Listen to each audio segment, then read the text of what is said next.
Welcome, everyone. My name is Nicole Lepres. I'm a counselor at Mountain View High School, along with my colleague Alina Satake. And welcome to what you need to know about how to choose a college and how to make the most of your college education with our speaker, Dr. Lewis Newman. We want to be able to thank the MBLA Foundation for our support of our College and Career Center. Dr. Newman, thank you so much for joining us. I'll hand it over to you. We'll be here to support with Q&A at the end of today's session. So go ahead and take it away. Well, thank you. Thank you very much. And thank you to the Mountain View Los Altos Unified School District and the Foundation for supporting this event. I'm delighted to be able to be here with you this evening. I will jump right into it. Let me share my screen and begin the presentation. So hopefully you can all now, you can see that. My most recent position, for which I retired a few years ago, was as the Dean of Academic Advising at Stanford. But prior to that, for 33 years, I had been a professor and then an administrator at Carleton College, a liberal arts college in Minnesota. And happy to talk more about those experiences at another time. So to start, I think for everyone, college is a very big and very difficult decision on many levels. Of course, this is an extraordinarily formative time in the lives of young people, and a time when they will change and grow in all sorts of ways. There are enormous numbers of opportunities. That is to say, college just opens up all sorts of doors and all sorts of experiences that you probably haven't had an opportunity to have yet.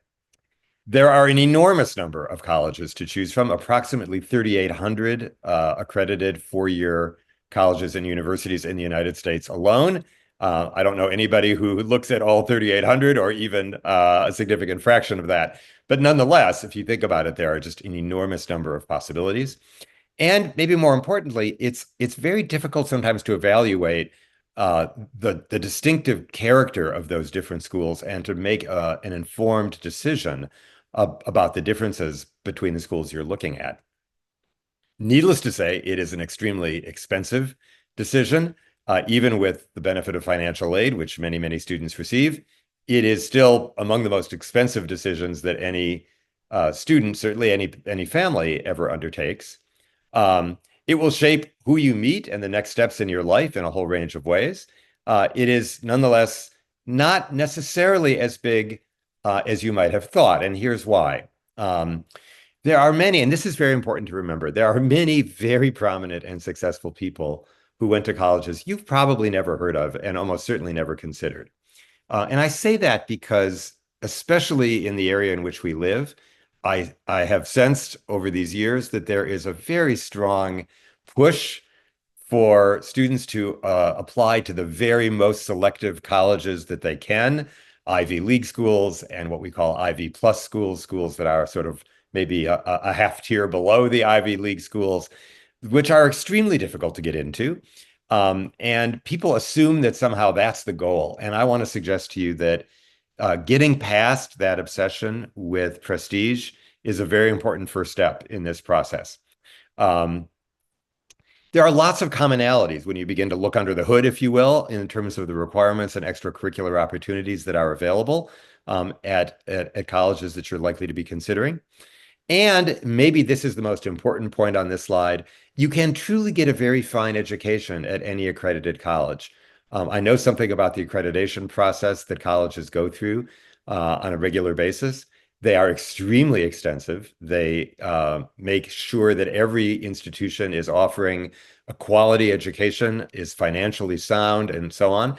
So you can rest assured. It's like the good housekeeping seal of approval, if you will. And all the colleges you're likely to be looking at are going to be accredited. And that means that someone independently has looked at them and certified that they are quality institutions. And a lot of your education actually depends on you. That may sound a little bit like a truism, but it is, in fact, the case. You will get out of this experience in college more or less what you put into it. And I will be talking a lot about that as we go along tonight. So here's the first and maybe most important takeaway of my presentation tonight. And you'll see it will be a thread that in a way runs through much of what I have to say. when we think about this decision of a college to go to, what do we imagine that we're buying with all of those tuition dollars? My sense is that while you may not have actually quite put it this way, most people tend to think about the decision as if they were buying an extremely expensive commodity, a house, a very fancy, expensive car. They imagine that they are buying a commodity with all that money. And therefore, they want ratings. They want something like Consumer Reports for colleges. And of course, there is the US News and World Report rankings. I'll come back to that later. My first point to you is I believe that that way of looking at this decision is fundamentally misguided. Because as a person who spent my entire life in higher education, I believe that what you're really buying when you buy a college education is a set of relationships, not a commodity. And that has a lot of implications. Number one, because of the relationships that you develop when you're in college are what will really sustain you over your lifetime. Those are the people who open doors for you. Those are the people who train your mind and excite you about new subjects. It's really the people that you meet and the relationships you develop with them that will make all the difference. And it's very difficult to assess when you're looking at a school, what kinds of relationships will you be able to develop at this institution? And that's one of the reasons why this decision is so fraught, because the thing that matters most is something people don't even know to look for or how to assess or rank. So keep that in mind. You're buying a set of relationships, not an expensive commodity. I want to take a step back now and ask what may seem like a very fundamental and even silly question. Like, what is college really for? And most students on surveys, and they've been done nationally for many years, most students will answer it's career preparation. And to be sure, as college has gotten more and more expensive, everybody, parents who are paying for this in particular, want some kind of return on investment. They want to know that when their student graduates from college, they will be prepared for some kind of career that's going to be lucrative enough that the time and money that they've invested in it will have been worthwhile. Nothing wrong with that, but that's only one thing. And it's the thing that people tend to place the most weight on. But in fact, college is back to the people part that I mentioned earlier, is a lot about networking. As it's often said, it's not just what you know, it's who you know that ultimately makes the difference. And I would say to you that networking is another aspect of what you're really in college to do. It will also expand your horizons and you will develop new interests in the course of your college career. Many students these days, particularly because they're so career focused, start out in their first year imagining that they know exactly what they're going to study. And maybe they do. And maybe they've continued with that and that really does become their career. If so, all the power to them. But I will tell you from my own experience that there are many, many students who come in imagining they're pre-med or imagining that they are pre-law or something else. And along the way, they take classes or they have experiences that excite them in ways they never imagined. And they turn in altogether new and exciting directions. And that's part of what college is for also. It's to open yourself up to new possibilities. And I want everyone to think about college in those terms as well. Many students find a sense of purpose and they discover a certain eagerness to engage with the world when they're in college. And that happens in all sorts of ways that I can talk about. And finally, and I put this, highlight this because I believe it's the most important aspect, you become an expert learner and a rigorous thinker if you work at it in college.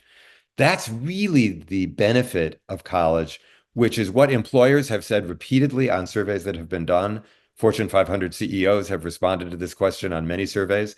That's what they say they most look for in college grads.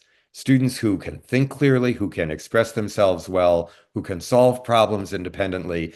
That's what they're looking for. People who can learn on the job and figure things out without being told just how to do them. It's what our society needs. I will refrain from political commentary, but I will simply say learning how to discern really factual information from inaccurate information or disinformation is extremely important. And college can teach you how to do that. And it is finally the most enduring and transferable benefit because the fact of the matter is that in most cases, a lot of what you learn in college is actually obsolete 5 or for sure 10 years down the road. It's been superseded by new knowledge. It's become irrelevant. But in fact, if you learn how to become an expert learner and a really rigorous thinker, that's a really enduring benefit, and that's an asset that never loses its value. And that's the one that I want to spend some time later focusing on as well. What are the differences that matter? I'm going to do this quickly because I suspect that this will be maybe more familiar ground to many of you. Large versus small institutions. So I spent, as I said, much of my career at Carleton College, a 2,000 student, all undergraduate liberal arts college in rural southern Minnesota, about 45 minutes south of Minneapolis, St. Paul. And I spent the last 6 years of my career at Stanford, which, needless to say, is a far larger institution. And there are, of course, many, many larger institutions than that. It makes a big difference in terms of the kind of campus environment. Research versus teaching focus. Carleton was a very teaching focused institution. Stanford is a very research focused institution. Both have benefits. They are different. And some are more suitable for some kinds of students than others. When you're choosing a college, you're also choosing a place to live for 4 years. People don't often think about that part. You're not just choosing a school, you're choosing a place, whether it's a small community of 10,000 people like Northfield, Minnesota, where Carleton is, or Palo Alto, or some large city with maybe, New York or Chicago or Los Angeles, which is an entirely different kind of environment to be living in. So that's another factor to consider. There are very specific requirements that certain schools have that you want to pay attention to. Some schools, for example, have a foreign language requirement. Other schools do not. Those are things that you would want to pay attention to. There are, of course, unique opportunities for those students who are athletes and want to play their sport in college. There are cultural and religious organizations that are available on some campuses, but not on others. If those are important to you, you certainly want to know about those and make sure you find a school where you're going to feel as though those communities are available to you. There's, of course, the financial aid package that's available to you. And finally, in these times, there are certain political considerations. The state that you're in may have certain laws that may affect your health or your ability to get certain kinds of health care or other kinds of political considerations that you would want to have in mind. So all of those are differences that really, really do matter. Here are the things to ignore. And this slide will maybe surprise some of you, but let's go through this. The quality of the campus tour. When you go to visit a school, many students and families are very swayed by the quality of the campus tour. I can tell you when my oldest son was looking at colleges, now quite a number of years ago, we went to one school, which shall remain nameless, and the tour guide was dreadful. He never made eye contact. He looked down at the sidewalk the whole time. He talked in a monotone. It was boring. And my son walked away from that going, I'm not going to go here. But of course, if you think about it, that was one tour guide who wasn't very good at his job. That had no bearing on the quality of the school, really, right? But that's something that you want to not pay too much attention to. The glitziness of the college's PR materials. You will be inundated, if you haven't been already, by all sorts of promotional materials from colleges who are attempting to get you to consider them. They always make those materials as attractive as they possibly can. I assure you, they only take pictures of the campus on the most beautiful sunny days, never when it's a rainstorm or a snowstorm or whatever, right? So keep in mind that this is PR and nothing more. This one is even maybe a bit more surprising. When I was a faculty member and we had visitors days for prospective students, there were always some prospective students and their families who came to visit my class because I always made my class available for visitors. And I will tell you, as a faculty member, that on any given day, any given class may go well, it may go less well. It doesn't necessarily reflect on the quality of my course overall, because some days it just things click and students are more engaged and that subject matter is easier for them to grasp and so forth. And it doesn't necessarily tell you much about even one course, much less the entire institution. So you feel as though you're learning something when you visit a class, but you're really not, at least nothing generalizable. The quality of the food, this one I say with a bit of a smile, but I will tell you that many people will comment on or ask about how good is the food in the cafeteria. I can tell you what the answer to that is. It is cafeteria food. It is not great. It is never going to be great.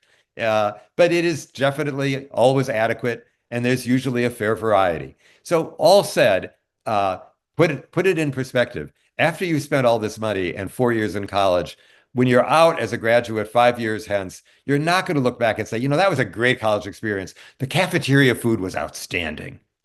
Nobody I know has ever said that. So think about it in those terms. And especially ignore the US News and World Report rankings, both because, as many people have noted, the way in which those rankings are determined is very questionable on all sorts of levels in terms of the data that they use. But apart from that, to go back to my earlier metaphor, if you're not buying a commodity and you're really buying a set of relationships, right? Imagine somebody handed you a list and said, here are the 20 or 30 or 50 most desirable people in the country for you to date or for you to have a relationship with. You would look at them and go like, what a ridiculous concept, right? There isn't such a thing as a list of 50 people who are the very best in the country for me to be in a relationship with. It all depends on what I'm looking for. It depends on who I am. It depends on my personality and a slew of other things, right? I want a person I can have a relationship with, and it's got to be the right relationship for me, right? And US News and World Report can't answer that question for you, right? So that in particular is a misleading set of materials to look at. So having said that, here are some of the things that really do matter. And this is a little bit of a tricky list. I'm going to try to go through this quickly, but I will just largely explain what these different instruments are. There's a very extensive survey called the National Survey of Student Engagement. People in the profession call it the NSSE survey. It asks dozens and dozens of questions of college students. They ask hundreds of thousands of students at institutions all over the country take this survey every year. And the results of that survey will tell you a lot about the experience of the students at that school, their social experience, their intellectual experience, how challenged they've been, what the campus social life and cultural life, and what kinds of relationships they have with their faculty members, and so on. All of those questions get asked, and you can ask for that data. You can find online aggregated data for the country, and you can slice it by different kinds of schools and so forth. You cannot find school-specific information publicly. In order to get that information, you would have to ask the admissions office of the schools you're looking at, could you please share with us the results of the most recent NSSE survey that your students took? I don't know if they would give it to you or not, but if they don't, I would at least be wondering why they're trying to hide something from you. There are faculty surveys, one in particular by the Higher Education Research Institute, known as the Harry Survey. Again, very extensive survey. As a faculty member, I took the survey a number of times in the course of my career. If you're interested in building relationships with faculty, and that's really what I think college is mostly about, then actually you want to be at a place where the faculty are happy, they feel well supported, they feel as if they have a voice in the affairs of the institution. Those are the kinds of faculty that are going to be invested in doing the work that they're being paid to do.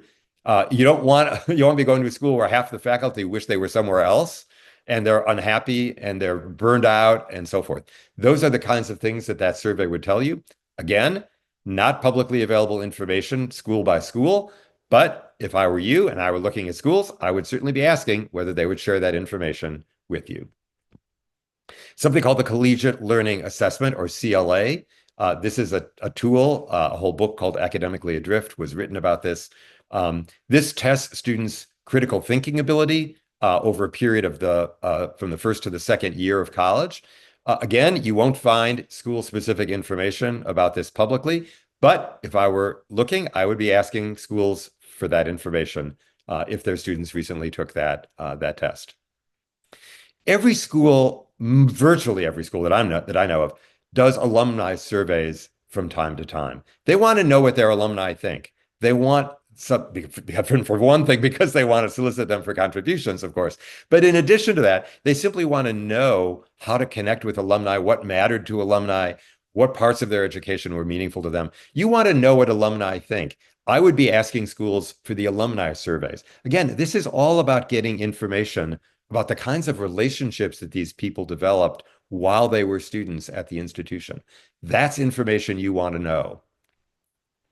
Does this institution have a learning and teaching center? Sometimes it goes by a different name, Center for Teaching Excellence, or so on.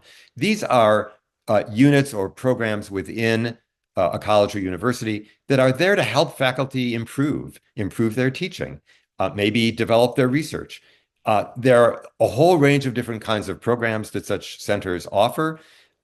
You want to know whether the school has one, because if it does, it's a sign that that's an institution that takes learning and teaching very seriously and gives faculty an opportunity to learn and grow, as all faculty need to do over the course of their careers. You also, by the way, want to know not just if it exists, but how well used it is, what percentage of faculty attend their programs, and so forth. You want to know about the academic advising program. Every student at every college is going to be assigned some kind of academic advisor.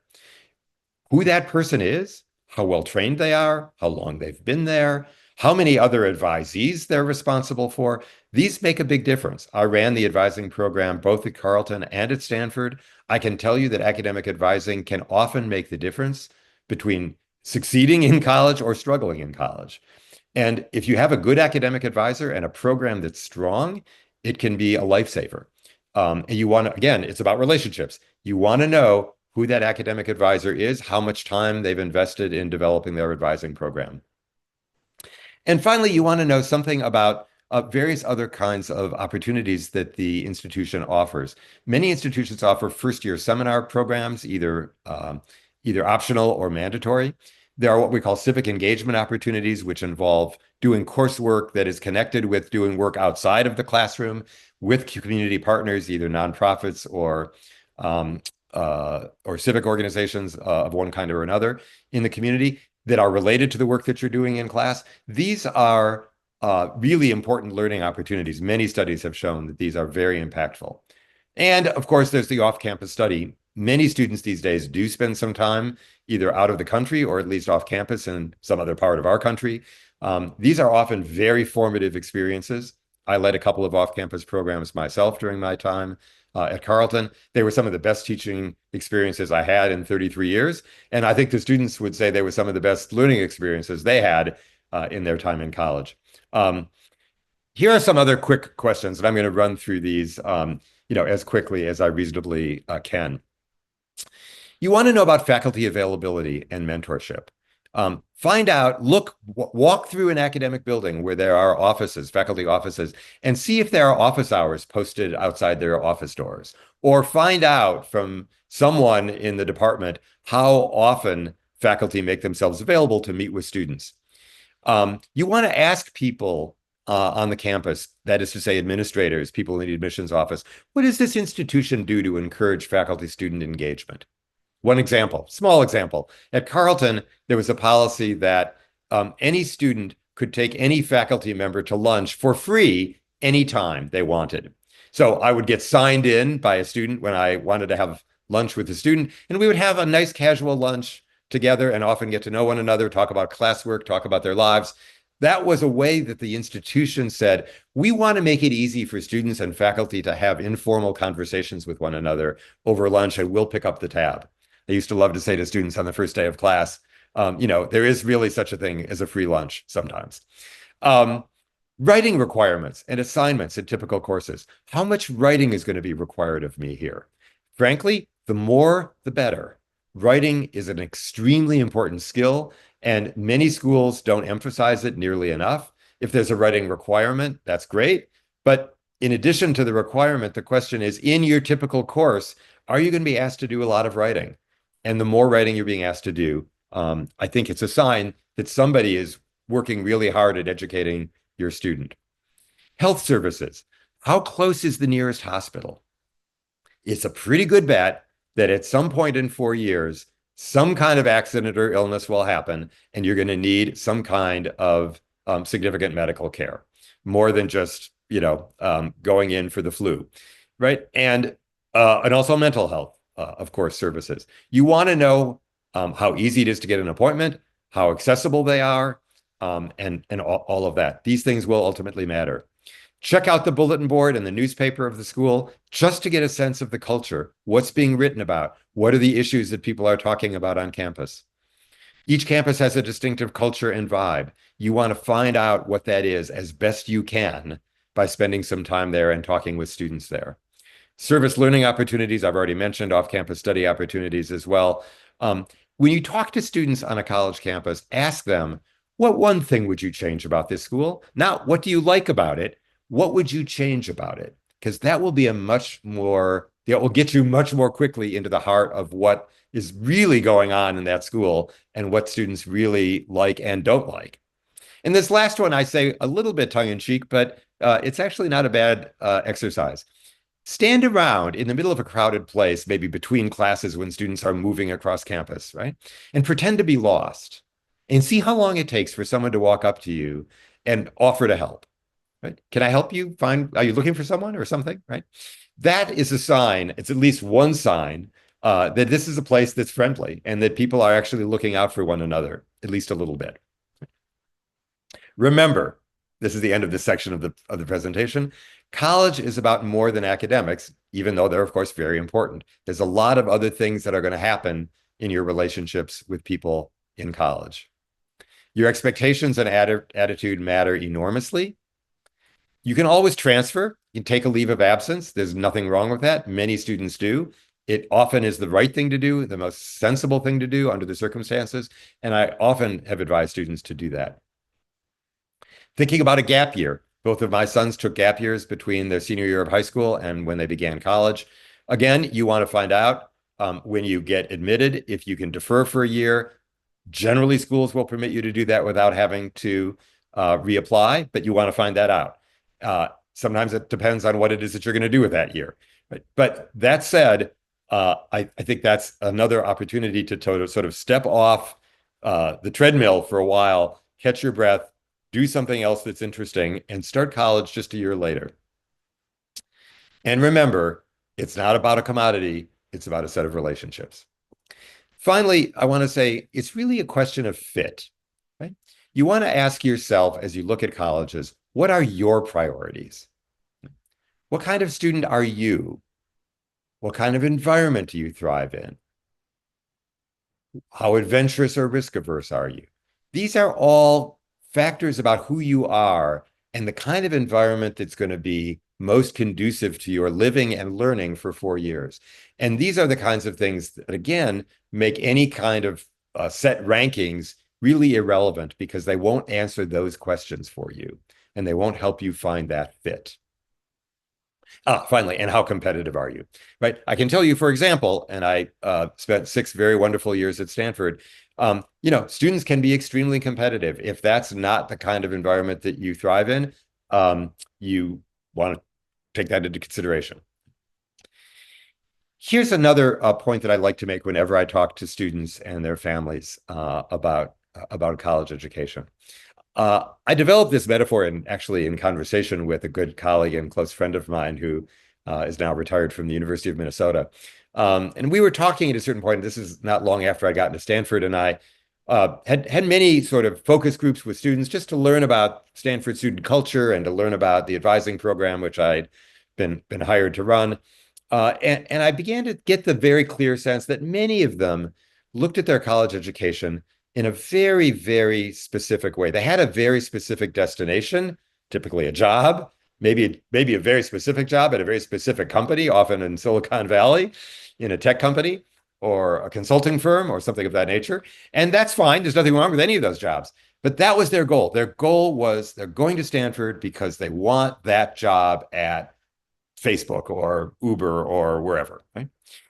And I began to sort of say to them, well, that's very interesting. When you look at your college education that way, it's really very instrumental.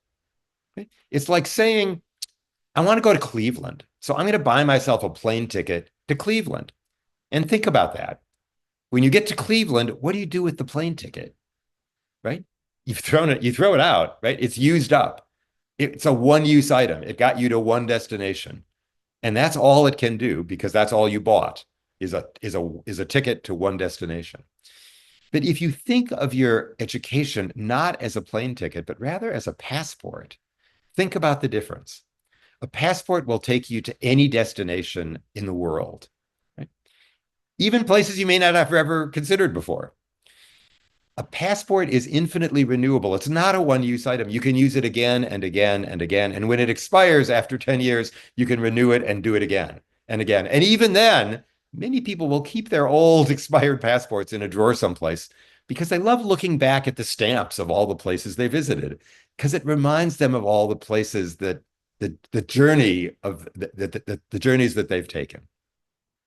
And last but not least, it's a personalized document. It has personal information in it, including your photo, unlike a plane ticket.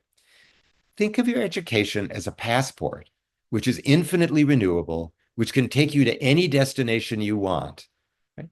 And that you can use for the rest of your life. And if you think about it as a plane ticket and not just, actually, think about it as a passport and not just a plane ticket, right? It really changes the way you think about your education.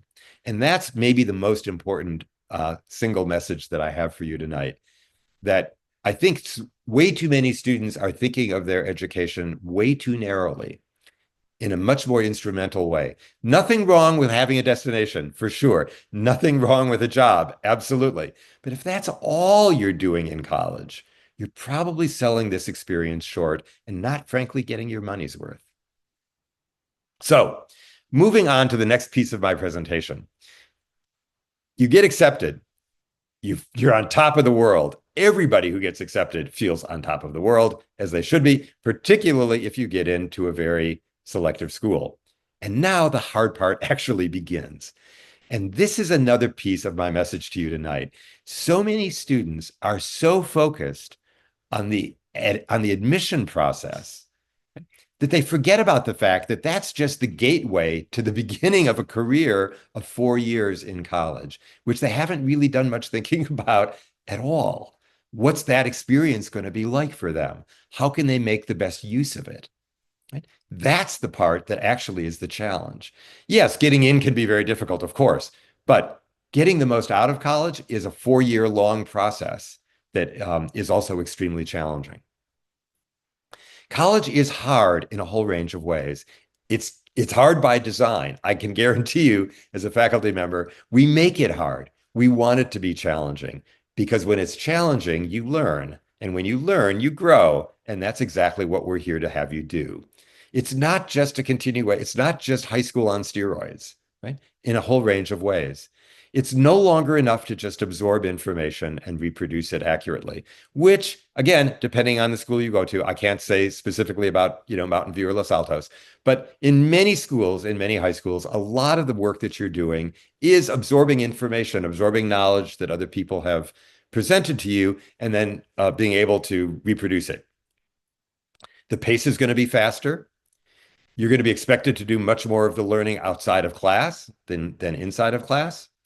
And professors are going to expect students to do a whole range of things: analyze and synthesize information, consider and compare multiple perspectives, evaluate conflicting evidence, and apply things that you've learned in new contexts. I will tell you in particular that last one often throws many college students off, beginning college students, because regularly college professors, when we create tests, don't ask you questions that look like the questions you had during the prior weeks. We ask you questions that require you to understand that information and then apply it, extrapolate from it, put it into some new context, apply some theory that you've learned to some new set of data that you haven't looked at. That's the challenge, right? And that's something that is often very new and difficult for students. And unfortunately, most of us as faculty don't ever really sort of spell this out for you very clearly. And that's why, actually, there's a book that I wrote. This is just something that my publisher wants me to do every time I give a presentation like this. Let you know that this book exists. It is now being used in a number of classes in institutions around the country. And it covers all of the things listed here. I'm not going to read through them. But this gives you a sense of the kind of scope of what the book covers. It is, I think, the fruit of all of my years of teaching. And many conversations with students in focus groups that I had while I was writing the book. as well as, of course, the research that I did on critical thinking. And I will say to you that it is a book that I think will be beneficial to a lot of college students who are making that transition from high school to college.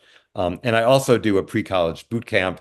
The information is there. If you look at that QR code, it will take you to the website, which gives you all of that information. But it uses the book and really digs into it and ramps you up for college. When I say I have a money back guarantee, I mean that. That is to say, if a year after you've taken the boot camp, you can't say that the information that you covered in the course helped you, I'll be glad to refund your money. In addition to all of those challenges, everything else in college is new. It's a new environment in all sorts of ways. There are endless choices, many of which are brand new and different from high school. There are new rules and regulations to navigate. Um, Academic challenges I've already talked about, courses and subjects you've probably never studied before. The social environment is new, maybe more diversity, maybe more drinking, other drug use potentially. Maybe dating is a different experience in college than it was in high school. All these things can be radically different. Living away from home, often for the first time, and renegotiating relationships with parents and independence and dependence is often a challenge that students face in these early years in college, especially. Balancing academics and extracurricular and social life and work and all this. There are many different balls to keep in the air at all times, and it is often very challenging for students to do all of this at once. Building new relationships, finding people that you can build community with.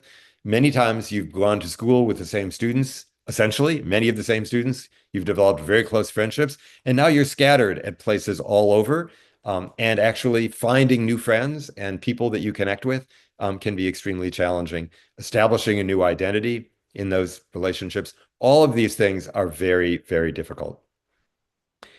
It's no surprise, actually, when you think about that list, actually going back for a moment, that put all that together and the data that shows that a lot of college students suffer from various kinds of mental health challenges. Really, really not at all surprising when you think about all of this.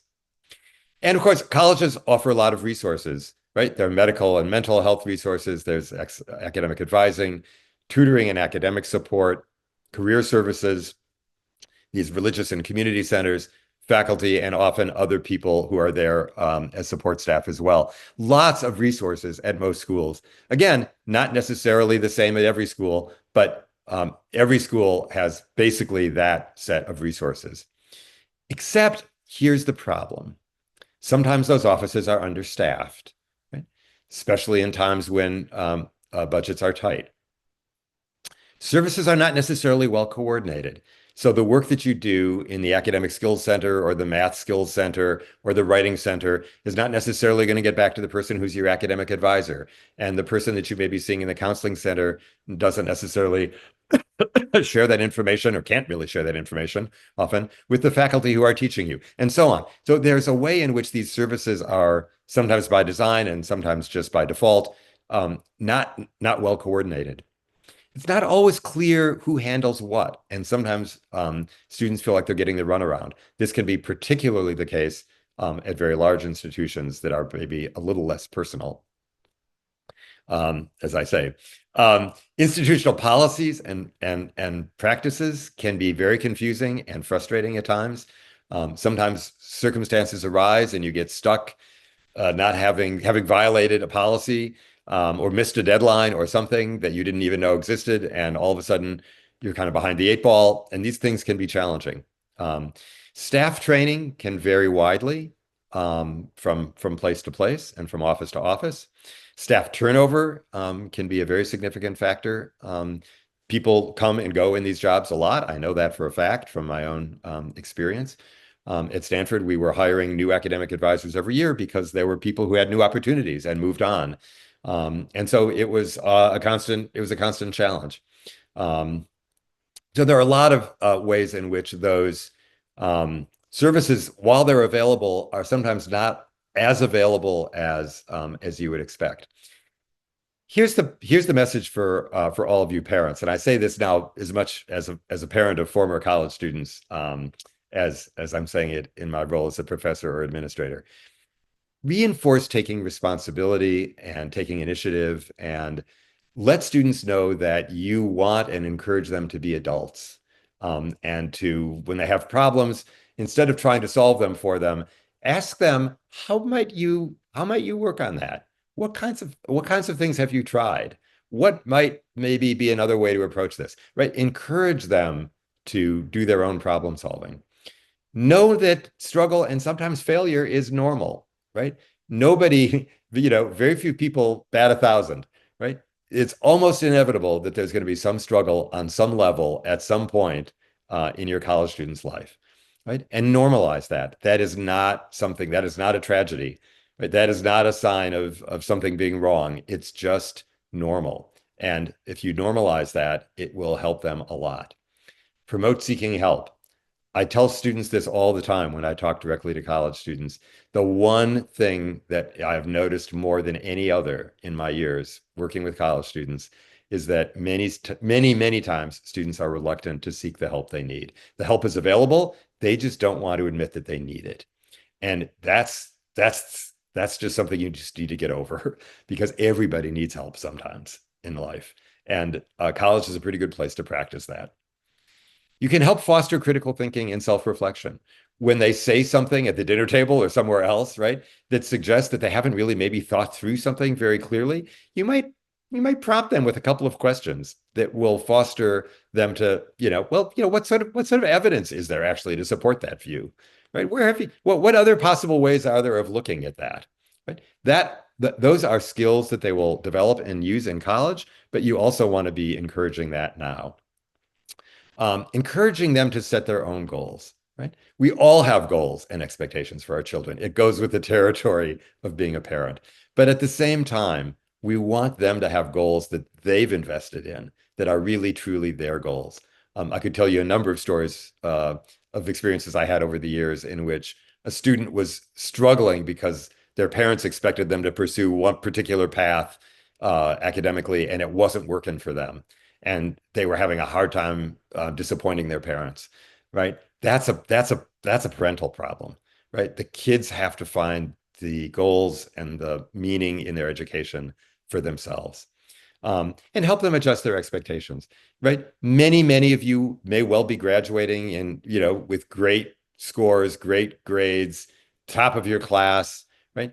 It's highly unlikely, especially if you get into a very selective school, that you will graduate in the same top 5, 10, 20, whatever percent of your college class that you did in your high school class. For the simple reason that you're dealing with a whole school full of people who graduated in the top 5 or 10 or 20% of their high schools, right? The comparison group is now very different, and you need to adjust your expectations accordingly. So thank you. I'm really now done. I just want to mention one last thing. If this was at all interesting to you, think of this as the teaser, if you will, for a course that I'm doing through Stanford Continuing Studies. It begins in just about another week on April 3rd. It will be in person at Stanford. That's the URL for registration. There are 4 sessions, each 90-minute sessions. There'll be some wonderful guest speakers. And I suspect that it will be of interest to you if you're in that stage when you're beginning to think about the kinds of issues that I've been covering here tonight. So, time for questions, and I am going to stop sharing my screen at this point. And I'm guessing there may be some questions that have been coming in over the course of the last, whatever now, 45 minutes. And I will do my best to answer whatever questions I can.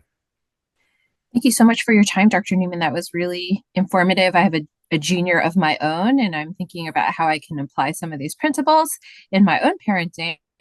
But as I put in the chat for everybody, if you have any questions that you would like answered, please feel free to use the Q&A.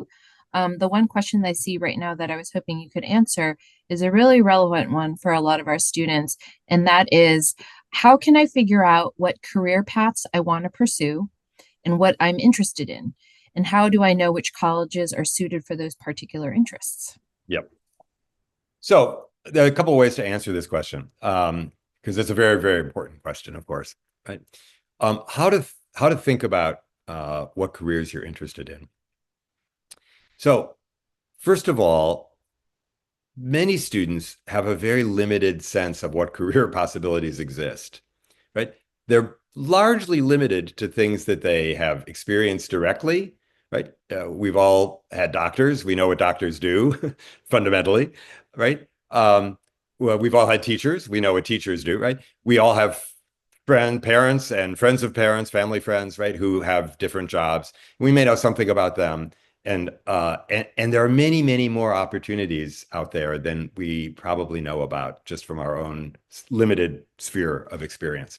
So the first thing I would say is, right, first of all, there are of course people who do career counseling who are experts in this, and if that's something that is a high priority for you, you may want to do. There are career interest tests and so forth that you can take that will ostensibly tell you something about the kinds of things you have an aptitude for, the kinds of things you're drawn to, the kinds of interests that might be translatable into a career. So one thing to think about is just taking advantage of career counseling, but the other opportunity is to just look out there and find people who do things that seem to you like they might be interesting. You're not sure, but you'd like to know more. See if you can't find someone who does that through a network like LinkedIn or something like that, and reach out to them and see if you can set up a time to talk to them. By the way, every college and university that I'm aware of is going to have some kind of career services office or career center. And those people are also extremely talented at helping you find internships that give you an opportunity to explore different career paths, to connect you to alumni who are in different careers. You can talk to alumni, love talking to current students and sharing how they got into doing what they're doing. You will often be surprised to discover, that somebody who was a history major in college is now doing, I don't know, public relations work or something, right? Like people find their way into all sorts of different careers for all sorts of random reasons, right? And it's people sometimes assume that there is some direct correspondence or relationship between what you studied in college and the career that you ended up in. Right. And the truth of the matter is, if you get together a room full of 20 or 30 adults who are, let's say, 10 or 20 years out of college and ask them to raise their hand if what they're doing right now as a job is directly related to what they majored in college, I guarantee you, I've done this a number of times, fewer than half, for sure, of the hands in the room are going to go up because people end up doing all sorts of different things. Right. So that's another important factor to keep in mind. Right. And finally, the other thing, and this goes back to something I touched on earlier in the presentation, college is a time to explore new opportunities. You have certain interests that you've developed over these, 16, 17, 18 years as you're preparing to go to college, right? And the fact is, lots of times students stumble into a class that they take randomly. Maybe they have to fulfill a requirement, and it's one of the ways to fulfill the requirement, or maybe it's just an elective of some kind. Whatever it is, they end up getting excited about a subject they had no idea they were interested in. Right? Take anthropology or linguistics or something that's probably not offered in your high school. Right? I don't know for sure at Mountain View and Los Altos, but generally high schools don't offer classes in linguistics or anthropology, and maybe other subjects. Right? So the point is, you will have opportunities to study things in college that are way more diverse than what you've been exposed to. Check them out. Use college as an opportunity to explore new subject areas and new interests. You might just discover that you're passionate about something you had no idea about. And by the way, that's not true only of courses. I can tell you a story of a student that I worked with at Stanford who was an engineering major. And during a spring break, this was a student who was from a Spanish-speaking household. And he went down to the southern border during a spring break and worked with an organization as a volunteer doing translation for immigrants. And he discovered he was passionate about it, and he came back. This was toward the end of his senior year when he was almost done with his engineering major and decided he wanted to go to law school and become an immigration lawyer because he wanted to work with immigrants based on a spring break experience that he had. Right? That's the kind of thing that happens in college, right? So if you imagine that you're going to just choose a career and then choose a college based on that career, and there's a very clear path forward, it's not, sometimes it happens, many times it doesn't. And if you keep your options open as long as possible, you may really discover all sorts of possibilities that you never knew you would be good at or interested in. And if I could just interject with some resources that we as a school district provide, you'd mentioned about like different career tests that you can take. And so I want to remind our families that every student has a Naviance account. And in Naviance, there is a whole section about self-discovery. And there's a number of quizzes that students can take, such as the career interest profiler, that helps students to maybe identify some different areas that they didn't realize that they might have a skill in or an interest in. I also want to remind families that we have really well resourced college and career centers on each of our campuses, and they have a lot of resources in terms of like summer internships or job opportunities. Because, like Dr. Newman is saying, sometimes you just don't know what you don't know when you're a kid, and taking advantage of what is available to us in our community. For example, Mountain View hosted a local job fair for our city, and that could be a way to learn about some different potential careers that they might be interested in. And so we just want to encourage our students to access the college and career centers and all the resources that we have at Los Altos and Mountain View to continue to just help explore and be open-minded about what the future might hold. And also, Dr. Newman, there was a question about the continuing ed course at Stanford. Is that for students only or for parents and students? It's for parents or students or any community member who is interested. It's actually quite reasonably priced, I will tell you, and open to everyone. And there's still room in the course if you're interested. And in addition to that, to four-year universities that have continuing ed programs, I also want to make note to our families, like you said, our schools are incredibly well resourced. We have many amazing electives for our students, but we can't offer everything. And so for courses like anthropology or linguistics or something else you just don't know, we want to encourage our families to also consider our local community colleges as a resource. Classes that students take in high school at the community college are free to our families. And so that could be something that maybe if a student is at home this summer and you don't want them playing video games all summer, that maybe they want to find a class that's of interest to them. And it doesn't have to be like a math or a science. They have like, my son took a philosophy class. There also have like wilderness training classes. Like there's all different kinds of things that students can check out. I'll just put in a plug. I can't resist for philosophy. I was both a philosophy major as an undergrad and did a master's degree in philosophy. So it's near and dear to my heart. And there's no question that learning a little bit of philosophy can be a really mind expanding and wonderful thing to do. Other questions. Maybe what? There's Oh, one, oh, maybe please. one more question. Sure. There was a question about your thoughts on gap years, Yeah, or, really interesting gap year experiences that you've heard about. sure. There are many different kinds of gap year programs. Both of my sons did an overseas program at university abroad for a year. It was a very rich year. Um, I think there are a number of benefits, to be honest. And I'll start with the most obvious one.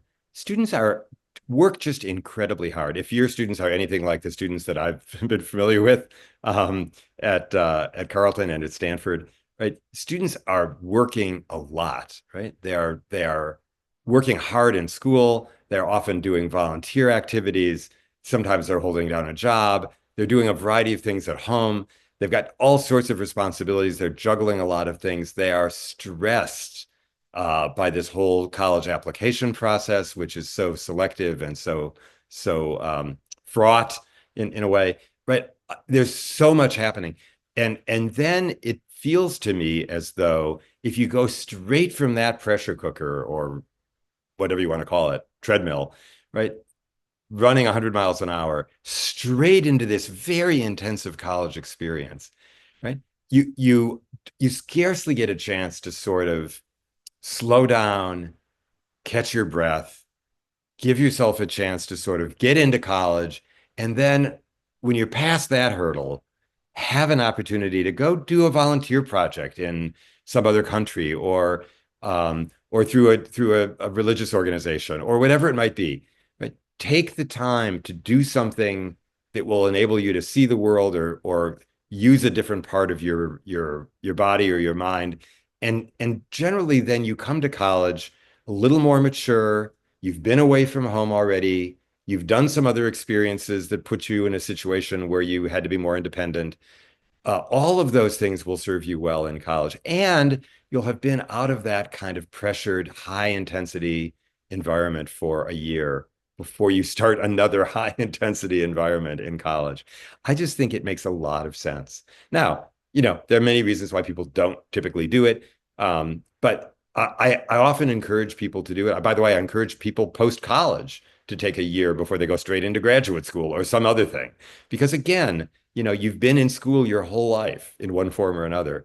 It's often a great idea to just step away for a while, do something else, get some perspective before you do another very intense academic experience. I will, by the way, just mention here in passing, as we're waiting, there's probably time for one more question. I think we have until the top of the hour, right? Um, uh, that I don't, but contrary to what you may have, the impression I may have given, I don't help students with college admissions, right? There are people who do this in your high schools. There are people who do it privately if you want to hire them. I don't do any of that, but I do work with college students during their 4 years of college to support them and provide academic support, advice, mentoring, and so forth. And if that is something of interest to you or someone by all means, feel free to reach out to me. I will put um, just my email in the chat.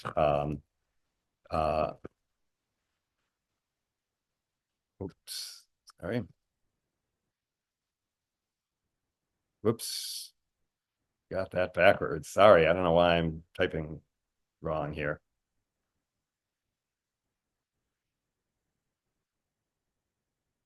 All right, there we go. Let's try that again. Okay. Happy to field questions from you later if you have them. Any last question, Alina? Yeah, no, I think we got all of them. And just for those of you who might be on a mobile device, the email is info@thinkingcritically.us. Info@thinkingcritically.us, for those who are interested. Otherwise, Dr. Newman, thank you so much for giving your time when you're on vacation. We really appreciate your thoughtfulness and expertise. And again, thank you so much to our families who are giving a part of their evening to come and learn with us. We're so happy to be a part of your team here at MBLA that supports your students in their journey. So thank you so much, everybody, for coming tonight, and encourage you to check the Countdown to College website for the next available session. Thank you so Perfect. much, everybody. Have a good night. Thank you. Good evening. Bye-bye.